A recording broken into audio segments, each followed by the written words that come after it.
सगळ्यांचे साथ सोबत असले की काय नाही होऊ शकत। तर नमस्कार मंडळी, मी ओमरन दिवे। आपल्या आरोग्याला चांगली सवय म्हणजे काय तर व्यायाम। आजचा एनएसएस कॅम्पचा तिसरा दिवस आहे आणि सकाळ सकाळी सर्वजणांची रनिंग करून सुरुवात झाली। सगळेजण तर आरामात पळत होते, पण हा पट्टा काही वेगळाच पळत होता। कॅम्प वरती आलो समजलं की आज कराटे होणार आहे। चला तर बघू काय होतंय। मजाक बसती बाजूला राहून द्या, हा तर व्यायामचा भाग होता। काल जे काही केले ते सर्वजण आपापल्या डायरीवरती लिहित होते। सकाळ सकाळी व्यायाम करून आज जास्तच भूक लागली। नाश्ता झाल्यावर सगळेजण आपापले काम करायला लागले। आमची तर नाटकाची तयारी चालू होती आणि बाकी सगळेजण गेले गावामध्ये। आम्ही जे काही नाटकाची तयारी केली ती आम्हाला सादर करायची होती।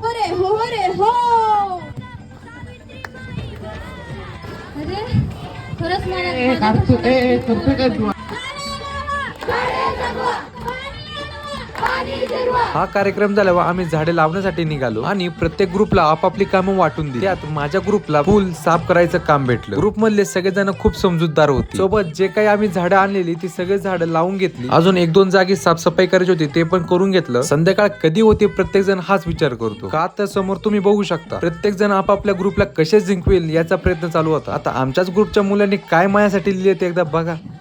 मी ही कविता आमच्या ग्रुप लीडरवरती लिहिलेली। व्हॉट्सअपवर एक NSSचा ग्रुप होता। लीडर म्हणायचा रोज मेसेज टाकत चला टाकत चला टाकत चला। वेळच मिळत नव्हता। एक दिवस जमा केले पोतोवर मेसेज, दिवसभरात हळूहळू अर्धा पोतो मेसेज टाकले। ग्रुपवर टाकून ॲडमिन बोलायचा, डोकं दुखायला लागले। हळूच त्यांनी ग्रुप लॉक करून ठेवला। आता तुम्हीच सांगा मित्रांनो, अर्धा पोतो मेसेज कुठं नेऊन ठेवायचे? लीडर लॉक काढताच पुन्हा तिथेच नेऊन टाकायचे का? आता आपला स्वभाव कसा आहे, बोलला तर बोलायचं, नाही तर डायरेक्ट खोलायचं। कसा आहे मग विषय? तर मंडळी आजचा व्हिडिओ कसा वाटला तेवढं मला कमेंट मध्ये नक्की सांगा आणि फॉलो नक्की करून जावा।